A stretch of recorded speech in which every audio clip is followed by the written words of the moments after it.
All right, welcome to the deep dive, everybody. We know you guys are here because you want to learn, and you want to learn fast. That's right. Maybe you've got some kind of presentation coming up, or you're trying to wrap your head around a whole new field. Yeah. Maybe you're just like us. Just Hmm. love to figure out how stuff works I love that. without, getting bogged down in all the details, all the The weeds. weeds. And that's why we're here too. So, Yes. today we're tackling something that's kind of fundamental, I think, to all of us. Mm-hmm. Um, how we learn languages. Yes. How do we do that? We've put together a super interesting collection of research, Yeah. ideas about second language acquisition. Mm-hmm. And what's really cool is that a lot of what we're going to be talking about actually circles back to how we learned our very first language. Right, which is fascinating. Yeah, I think a lot of people don't realize how much those two are connected. totally. We're going to look at some common beliefs that people have Yeah. about learning languages and how to teach them. Yeah. And some of these ideas you might find are kind of turned on their head. So prepare for some aha moments as we go through this stuff today. I love those moments. Yeah. Me too. So our mission for this deep dive, pretty simple. We're going to extract the core insights about how we acquire language, whether it's our mother tongue or a brand new one. Yeah. We want to make this whole complex world of language acquisition clear, engaging, and, well, hopefully we're going to leave you with some surprising takeaways. Absolutely. All right, so let's unpack this. Let's start right at the beginning. We're going to talk about how babies develop language. Mhm. And one of the most remarkable things, I think, that the research shows is how similar this process is for infants across the globe. Yeah, it's incredible. I mean, think about just the variety of languages out there, the different sounds, different structures. But still, there are these developmental milestones that children reach pretty much in the same order in those first few years. Yeah. And that happens regardless of where they're born or what language they're exposed to. Yeah. That just shows you that, to a certain extent, our brains are wired for this journey of language learning. It's not just a blank slate. Right. It's almost like we come pre-programmed In a way. with some element of language, and it all starts with those cries, right? Yeah, the Yeah. universal signal of, I need something. Yeah, exactly. Feed me, change me. Pay attention to me. Yeah. But then, before we know it, those delightful coos and gurgles start Mhm. to emerge. What's the significance of that, I guess, in terms of language development? What's fascinating is that even at that very early stage, way before they can form words or really communicate intentionally, Uh-huh. babies can already distinguish those fine, subtle sounds of human language. That's a foundational ability, this ability for auditory discrimination. Hmm. It's what allows them to begin to make sense of the sea of sounds that they're surrounded by. Right. And it lays the groundwork for everything that comes after in language acquisition. And then it gets even more specific than that, right? Oh, absolutely. Because they don't just recognize mom's voice. Right. They're tuning in to the specific language she speaks even before they're born. That's right.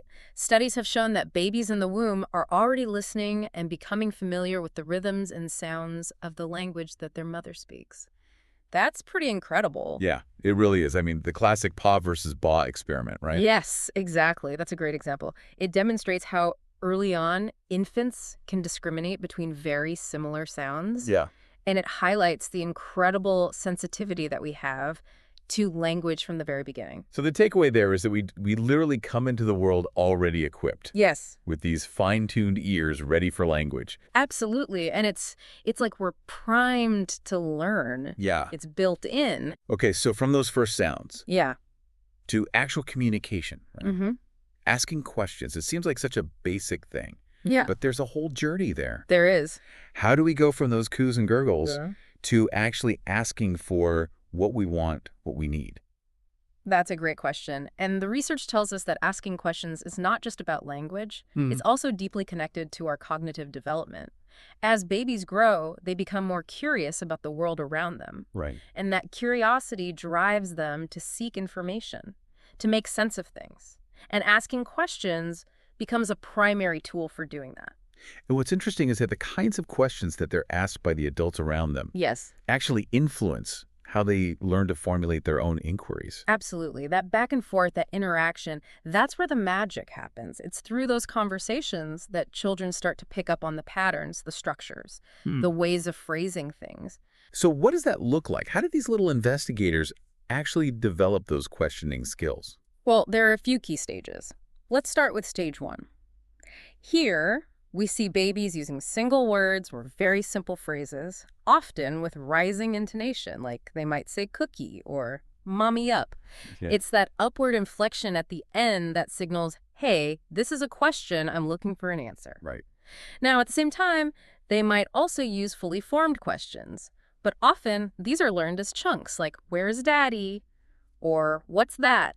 They're not really constructing those questions from scratch yet. They're memorizing those whole units. Right. So it's like they start with what they can manage. Exactly, those little bits of language that they can hold on to, Yeah. and then they build from there. So then what's the next step? What happens in stage 2? So in stage 2, as their language skills become more sophisticated, they start to create their own questions. They might use a word order that sounds more like a statement, but they'll still keep that rising intonation to indicate that it's a question. So you might hear things like, you like this, or I have some. And what's interesting is that they're still using those chunk-learned questions from stage 1 alongside these newer, more creative attempts. It's like they're experimenting with the rules of grammar while also relying on what's familiar and safe. Right. So they're not just mimicking, they're actually starting to figure out those underlying rules themselves. Exactly. They're little scientists testing out their hypotheses about how language works. Yeah. Okay, so then as they move into like the late preschool years, how does their language use expand? This is where things get really exciting because this is when they start to engage with a much broader social world. Right. They're interacting more with adults that they don't know as well. They're figuring out how to have conversations on the phone, which is actually a pretty big developmental leap. Yeah. Because they have to realize that the person on the other end of the line can't see what they see. Right. So they have to use language to create that shared understanding. They can't just point. Exactly.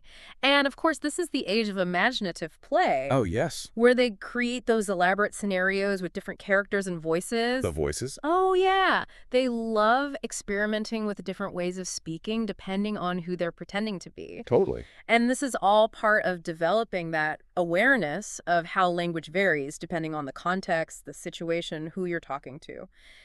It's a crucial step in becoming a truly competent communicator. It sounds like they're becoming little sociolinguists. In a way, they are. Okay. And then around this time, we also see the development of something called metalinguistic awareness, which sounds very technical. What does that actually entail? Okay, let's break this down. So metalinguistic awareness is essentially the ability to think about language as an object itself, separate from its meaning. So it's like instead of just using language to communicate, you can step back and analyze it. Think about its parts. Think about the rules that govern it. Okay. It's like a car mechanic, right? Mhm. They understand how a car works. They know all the parts. They're not just focused on driving it. And similarly, metalinguistic awareness is about understanding those nuts and bolts of language. I like that analogy. So, for example, if you tell a 3-year-old, drink the chair, they'll probably tell you that's silly, right? Right. Because it doesn't make sense semantically. But if you say, cake the eat, while they might find it a bit odd, they'll probably still understand what you mean. Yeah, they'll get the gist. Exactly. So their focus is primarily on meaning at that stage. Now, fast forward a couple of years, let's say they're around 5 years old, Okay. and their understanding becomes more refined. They can start to distinguish between those two examples we just talked about. They'll recognize that drink the chair is wrong because it's nonsensical in terms of meaning, while cake the eat is wrong because the words are in the wrong order grammatically. Okay. They're starting to grasp that language has a form, a structure that's separate from its meaning. And that's a pretty big developmental milestone. Yeah, that's a huge leap It is. in terms of how they're understanding how language actually works. Mm-hmm. Okay, so then as they start school, how do things change? School. The world of formal education. This is where learning to read really comes into play. Okay. And reading has a massive impact on metalinguistic awareness. Mm-hmm. When children see words written down as symbols, it helps them to understand that language has this concrete form as well as a meaning. It's like the written word makes language, this abstract concept, more tangible. Right. It's like reading makes those invisible rules of language visible, and it reinforces this idea that a word is separate from the thing that it represents. Right. So unlike those 3-year-olds, kids who can read understand that little words like the are just as much words as big words like house, right? Yeah. And they can grasp that a long word like caterpillar can refer to a tiny creature, while a short word like train can refer to something huge. Okay. That separation of word form and meaning, Mm-hmm. that's crucial for metalinguistic awareness. Yeah, that's a really good illustration. And reading also opens their eyes to other fun things about language, like ambiguity. They start to realize that words can have multiple meanings, and context is key. Right. So yes, school really propels that ability to think critically about language itself. So from these really fascinating insights into early language development, we naturally move to the big question, right? How do we actually explain this incredible journey? Yeah. What are the main theories out there Right. that try to account for how we acquire language? Exactly. So when we consider how children learn their first language, and by extension, how we might learn a second one later in life, there are a few big theoretical frameworks that have shaped our understanding. Okay. And they each offer different perspectives on this complex process. Okay, so let's start with the behaviorist view. Mm-hmm. I think most people have kind of a general understanding of what this is. Yeah. It's all about imitation and practice. Yeah, that's the core idea. Right. So behaviorists, like B.F. Skinner, they argued that language is learned through imitation, first and foremost. We mimic what we hear, and then we practice those imitations. And through that practice and positive feedback from others, those language habits get reinforced and strengthened. And our sources actually give us some really great examples. There's Lucy, who, she just repeats after her mother. Her mother says, "Shall we play with the dolls?" And she says, "Play with dolls." And then there's Cindy, who, she's practicing forming sentences. She says, "He eat carrots. The other one eat carrots. They both eat carrots." Okay. So you can see how that repetition and feedback loop is at work there. So it's like this repetition and reward system that builds those language habits. That's the basic idea. And while it's true that children do imitate and practice, research also shows that the choice of what to imitate, what to practice, often seems to come from within the child themselves. That makes sense. It's not just a passive process, right? Exactly. Kids aren't just parrots, they're actively engaging with the language around them. And our sources present a contrasting example with Catherine. Okay. Her speech shows much less direct imitation. Instead, she's asking questions, she's elaborating on what others say. She's really taking ownership of her language use. And actually, some studies have estimated that direct imitation only makes up a relatively small proportion of a child's speech. Wow. Which really suggests that something more than just mimicry is going on here. So, if imitation isn't the whole picture, what else is happening? What else is contributing to this language development? One really important factor is that children are constantly creating new utterances. They're coming up with sentences they've never heard before. Wow. Which goes beyond simply imitating what they've been exposed to. Right. And the example of Randall really illustrates this. So Randall said, "I can't dry my hands because you took all the towels away," when what he really meant was that he couldn't dry his hands after someone had taken the towels away. Okay. So he understood the sequence of events, Right. but he hadn't quite mastered the precise use of those linguistic markers, like because and before. It's like he had the concept, Yes. but he didn't quite have the tools to express it accurately. Precisely. And then there are more complex grammatical structures that are really hard to explain through imitation alone. For example, take reflexive pronouns like himself. We can say John saw himself, but we can't say himself saw John. Huh. But we can say looking after himself bores John. So it's not just about the pronoun coming after the noun. There are these deeper rules at play that children somehow figure out. And these kinds of examples really point to the fact that language acquisition is about more than just memorization. It's about building an understanding of these underlying grammatical principles. Right. It's about really internalizing those rules and being able to apply them in different situations. Exactly. Yeah. Okay, so these examples really highlight that language acquisition is a much more active and creative process than just mimicking what we hear. Absolutely. So what's the next major perspective? So that brings us to the innatist perspective, which is most famously associated with Noam Chomsky. Okay. And the core idea here is that children are born with an innate capacity for language. Okay. It's like a built-in blueprint for language that's separate from other cognitive abilities. It's like we have this language module in our brains. That's a good way to think about it. And the evidence for this comes from the fact that children acquire language in such diverse environments. Some are very language rich, others are much less so. But regardless of those variations, children still manage to develop this really sophisticated understanding of grammar. And that really points to the fact that there's something innate, something biological that's driving this process. Okay. We're not just empty vessels waiting to be filled with language. Right. And the research actually talks about how early this might be at work, right? Oh, absolutely. There's a growing body of evidence suggesting that early language exposure actually shapes the developing brain. Hmm. And this can even happen before birth. Wow. While learning a language later in life is definitely possible, studies have shown that there can be subtle differences in how people process language depending on whether they were exposed to it from infancy or not. Hmm. So that early linguistic input plays a huge role in shaping those neural pathways for language. It's like our brains are primed for language right from the start. Exactly. It's in our genes, it's in our wiring. So now there's another perspective we need to talk about, the language socialization perspective. What's the core idea there? The language socialization perspective puts the spotlight on the role of interaction and the social and cultural context where language development takes place. Okay. It challenges this idea that child-directed speech, that sing-songy, simplified way that some adults talk to babies, is universal or even necessary for language acquisition. Wait, really? I thought that was like a universal thing. It's definitely common in many cultures, but research has shown that it's not a prerequisite for language development. Okay.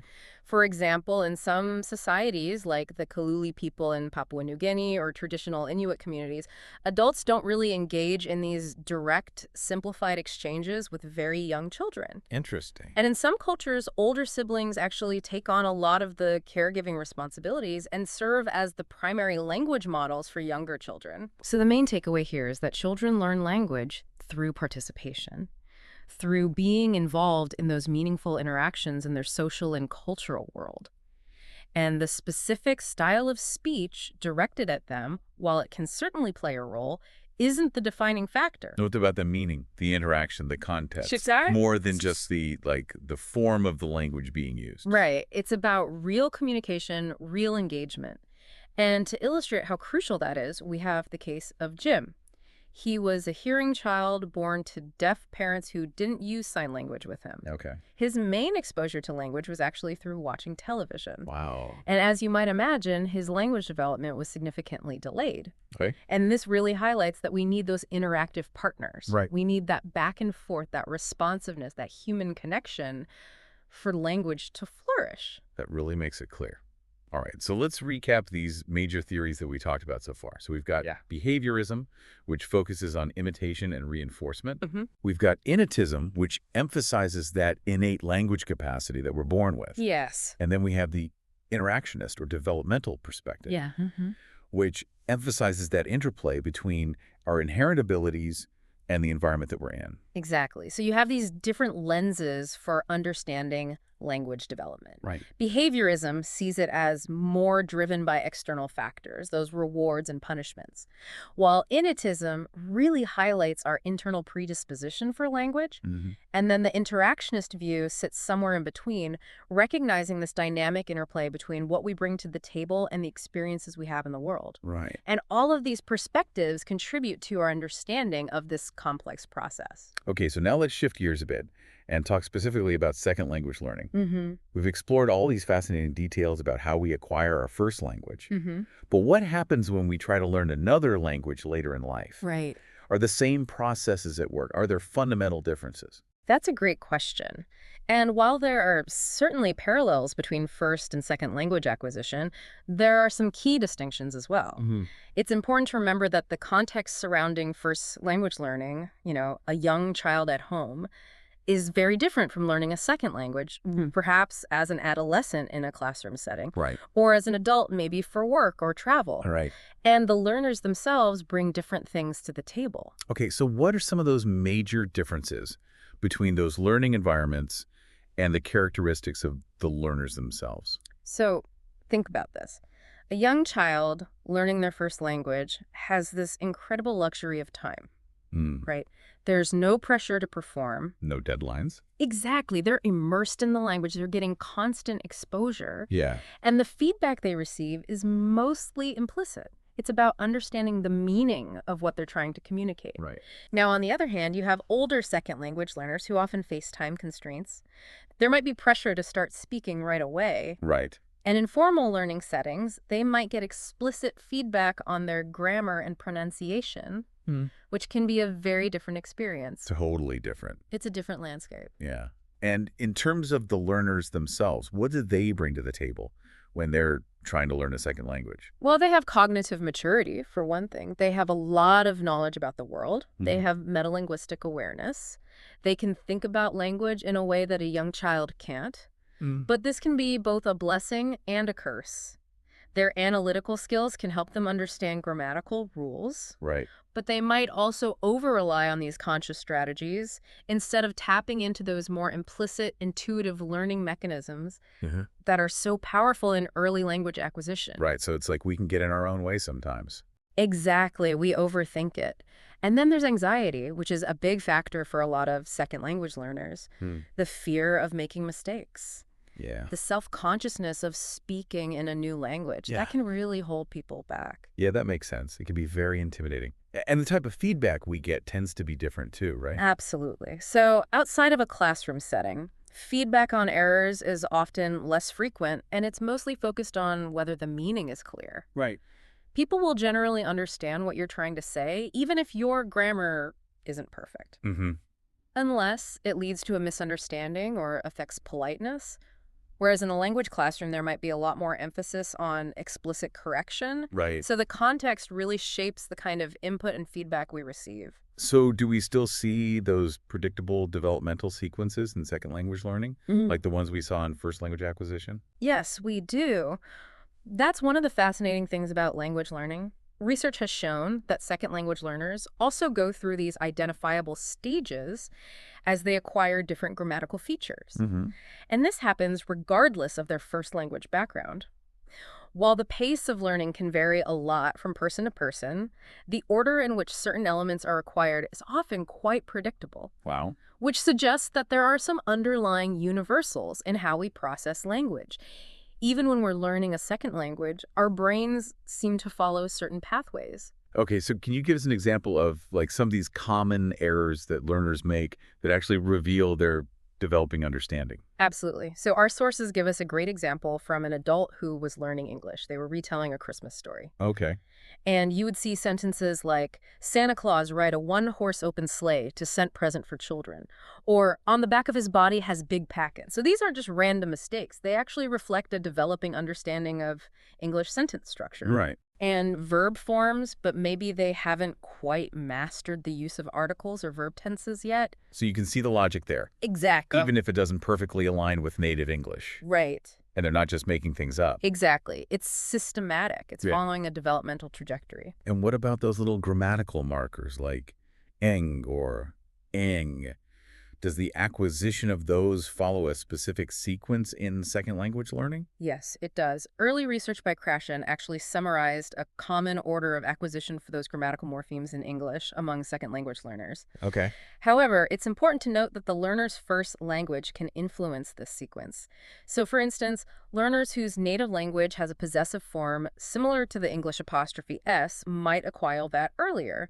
And while articles like a and the y often appear early in the sequence, learners from many different language backgrounds continue to find them challenging even at advanced levels. Okay, so while there's a general pattern, there's also room for individual variation based on our first language. Exactly. It's always this interplay between our existing knowledge and the new language we're trying to learn. Okay, so what about learning to ask questions in a second language? Does that mirror those stages that we talked about earlier in first language development? It does, actually. There are definitely parallels. So research by Peinemann outlines a developmental sequence for how second language learners acquire English questions. And it moves from those simple declarative sentences with rising intonation to more complex structures like embedded questions. And the research actually includes examples from Japanese learners of English. And you can see them going through these stages where they might correctly invert the subject and verb in some questions, but not others. Okay. And eventually, they master a wider range of question forms. It's a gradual process of refinement. So it's like they're revisiting those same developmental milestones, Mm-hmm. but maybe with the added influence of their first language knowledge. Exactly. It's like they're building on that foundation. And the example of possessive determiners like his and her really highlights how the first language can interfere. Oh, So, absolutely. So in English, his and her are determined by the natural gender of the possessor. right. But in languages like French and Spanish, the possessive determiner often agrees with the grammatical gender of the object being possessed. Okay. So that's a fundamental difference. And it can lead French or Spanish speakers learning English to make errors with his and her because their first language is operating on a different principle. Right. And this is a classic example of what we call cross-linguistic influence. So it's not just about learning new rules in isolation. Our existing language system is always there, sometimes helping us, sometimes creating those little bumps in the road. Exactly. It's a dance, a negotiation. And I think the term that's used is it bidirectional? Yes, bidirectional cross-linguistic influence. And what does that mean in practice? It means that the languages we already know not only affect how we learn a new language, but learning a new language can actually have a subtle impact on how we use and perceive our native language. Wow. It's not just a one-way street, it's a two-way exchange. That's fascinating. It's a conversation between languages. Okay. So now we can't talk about language learning without talking about vocabulary. Right, the building blocks of language. Yeah. So how does vocabulary knowledge actually develop in a second language? Well, vocabulary acquisition is a huge part of language learning. It's an ongoing process. Right. And while a relatively small number of high-frequency words make up a large proportion of everyday communication, Right. for deeper understanding, especially of more complex texts, we need to know a much wider range of less common vocabulary. Yeah. So think about reading a newspaper article. Okay. You're likely to come across words like testimony, Yeah. alleged, accomplice. Right. Those aren't everyday words, but you need them to make sense of the text. So knowing just the basics isn't enough? No, not if you want to really engage with the language in all its richness. Okay, so how do we even measure someone's vocabulary size in a second language? I mean, it seems like such a vast thing. Researchers have come up with some clever ways to assess vocabulary knowledge. Okay. One common method is to use word list tests. Okay. And these tests include a mix of real words and what are called pseudo words. Pseudo words. Yeah. What's a pseudo word? So a pseudo word is basically a word that looks like it could be real. It follows the rules of English spelling and pronunciation, but it's not actually a word. Okay. And by seeing which real words a learner recognizes while taking into account the possibility of guessing, we can estimate their vocabulary depth. Okay, so it's like a clever way to trick them a little bit and see what they really know. It's a way to gauge their receptive vocabulary, their ability to understand words. Okay. Now, how many times do we typically need to encounter a new word before it really sticks in our memory? That's a question that researchers have been exploring for a long time. And while there's no magic number, the general consensus is that learners need multiple meaningful encounters.